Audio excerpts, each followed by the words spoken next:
Marketing anti-turco da República de Veneza, diretamente para a população, lá em 1571.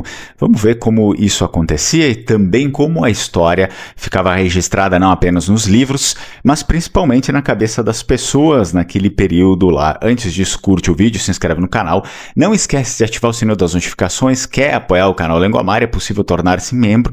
Aqui pelo próprio YouTube vai ter conteúdo exclusivo e também praticamente quase 90% dos vídeos que vão ao ar primeiro tá lá no canal de membros, você pode comentar, enfim, e aí depois muitos vídeos vão ser publicados aqui também. Você, claro, se quiser apoiar de uma outra forma, sem ser membro, é possível fazer a sua doação no Pix 54992622828. Bom, o Orgulho de São Marcos, 7 de outubro, se a gente vai falar sobre propaganda anti-turco, estamos, obviamente, relacionando isso ao período de 1571, que é o período lá da Batalha de Lepanto. Então, nós temos o Orgulho de São Marcos, que é algo fundamental, uma pedra angular na história dos Vênetos, que é o dia 7 de outubro. Para um vêneto, a Batalha de Lepanto não é um parágrafo em um livro de história, mas é sim uma ferida que de fato cicatrizou em forma de glória. Isso daqui é um vídeo que ele é uma continuação, querendo ou não, do outro vídeo lá que falava sobre Marco Antônio Bragadin, claro, relacionado a nós, nos comparando, colocando semelhança, mas Marco Antônio Bragadin foi importante para conter o avanço rápido, veloz do Império Otomano e ao mesmo tempo dar tempo para que a Europa se organizasse, o Papa, a República de Veneza, a Espanha se organizassem para combater o Império Otomano. Então, em 7 de outubro de 1571, a frota da Liga Santa, liderada pela engenharia naval dos Vênetos, barrou a expansão, finalmente otomana, no Mediterrâneo. Não se sabe o que poderia acontecer se o Império Otomano tivesse avançado aqueles portões, aquele limite ali. Uma curiosidade histórica bem interessante para todos nós é que a notícia da vitória demorou 11 dias para chegar lá na República de Veneza. Então, quando a galera Anzio, que significa em vêneto anjo, Anzio entrou na laguna lá de Veneza, arrastando as bandeiras otomanas capturadas, a cidade parou, ficou assim em êxtase, em choque, em êxtase, bom, O Doge declarou assim feriado perpétuo. Até hoje, em igrejas por todo o Vêneto, por toda a região do Vêneto, os sinos dobram nesta data para celebrar o dia da vitória da cristandade.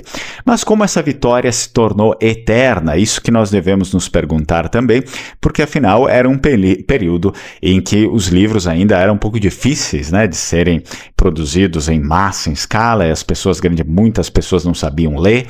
E, bom, como é que isso aconteceu? Através da Canção Nova, e eu estou falando isso em vêneto, Canção Nova, que significa, óbvio, canção nova, é bem parecido com o português. No final, ali desse período de 1571, a República de Veneza era basicamente o Vale do Silício da impressão.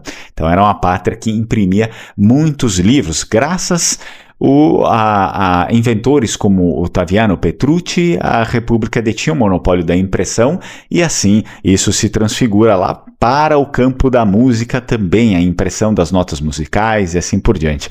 Bom, isso significava que uma composição, por exemplo, de Giovanni Gabrieli, que é um maestro vêneto excelentíssimo, Gabrieli, e não ficava restrito, não ficava restrito ao coro, às basílicas.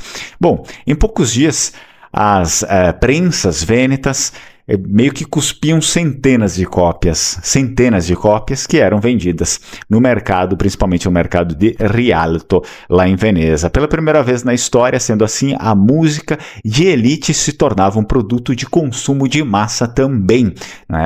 Não se ouvia apenas lá na Basílica, mas era possível interpretá-las. Quem precisava ou quem quisesse, enfim, conseguiria interpretá-las, cantá-las e assim por diante. A Canção Nova trouxe uma inovação técnica chamada coros separados. Na Basílica de São Marcos, os músicos eram colocados em galerias opostas. Então isso reproduzia um certo efeito bem interessante. O som ricocheteava nas cúpulas de ouro, criando o primeiro sistema surround ou estéreo da humanidade. Olha que interessante isso. E nas ruas, como é que se fazia isso? Bom, os músicos populares que existiam, né? Os músicos populares levaram essa ideia para as praças também.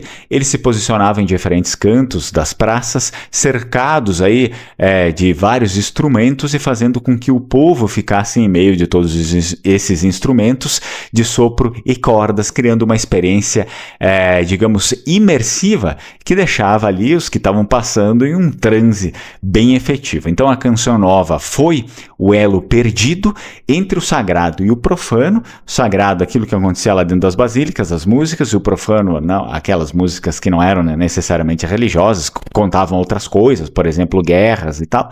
Então, nas igrejas, ela buscava a transcendência divina, e nas ruas, a música buscava basicamente a exaltação política, né? O frenesi da batalha. Bom, os músicos vênetos pegavam o tema de uma canção escrita, por exemplo, para a vitória de Lepanto, e ornamentavam, se a gente poderia dizer assim, o que chamaríamos de improvisação ou solos. Eram escalas rápidas, notas curtas e ritmos quebrados que faziam as pessoas dançarem, né, em plena luz do dia, ou enfim, se agitarem de certa forma. E tudo isso nós conseguimos observar uma certa educação oral também. Se hoje a internet é o meio para a propagação da informação, na época a música era o jornal falado da época, né? Cantarolar a canção nova sobre Lepanto, por exemplo, era uma forma de manter viva a ideia que a República de Veneza era invencível. Bom, a música não era apenas assim um entretenimento, era a alma de uma pátria. Isso não acontecia só com a República de Veneza, mas também com outros lugares. Mas a música se comunicava pelo ritmo, né? O estilo instrumental vêneto foi ele que pavimentou o caminho para que mais tarde, por exemplo, grandes nomes como Vivaldi transformassem boa parte daquela cultura ali em concertos magníficos, por exemplo.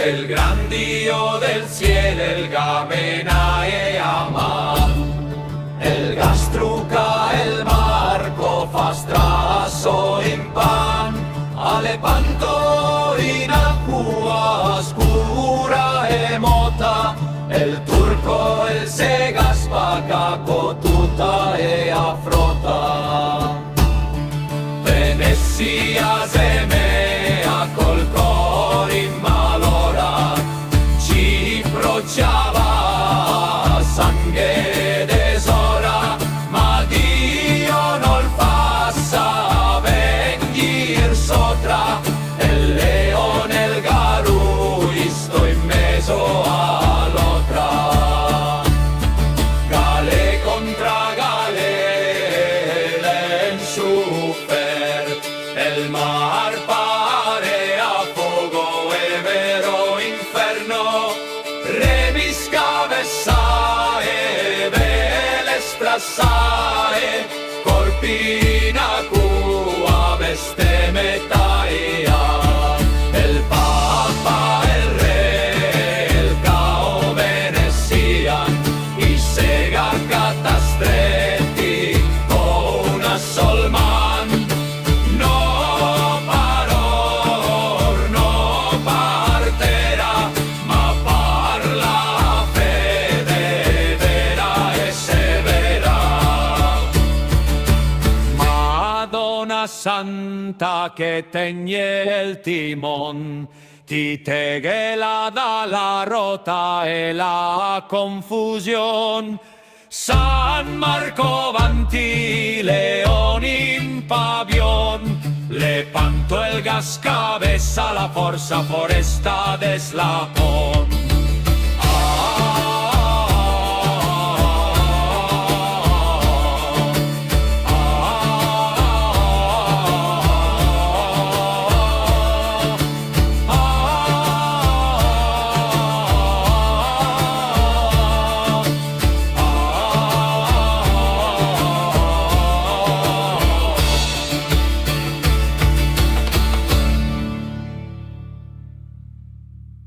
Bem, eu espero que você tenha gostado do vídeo, já deixo aqui o meu convite para você aprender língua veneta e italiano num curso só, um curso intensivo que nós vamos começar agora dia 14 de março, todos os sábados pela manhã.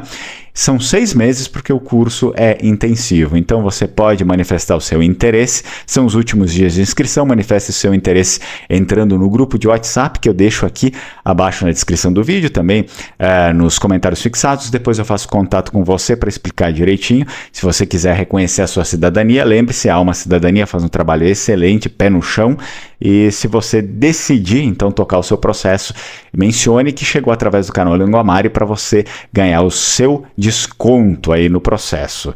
Tá a fim de conhecer mais sobre os seus ancestrais de uma maneira mais eficiente? Você pode entrar lá no site da Nexugeno, Nexo com X, Nexugeno, e você vai ter ali várias opções de produtos para conhecer mais a respeito dos seus antepassados, suas predisposições genéticas e etc.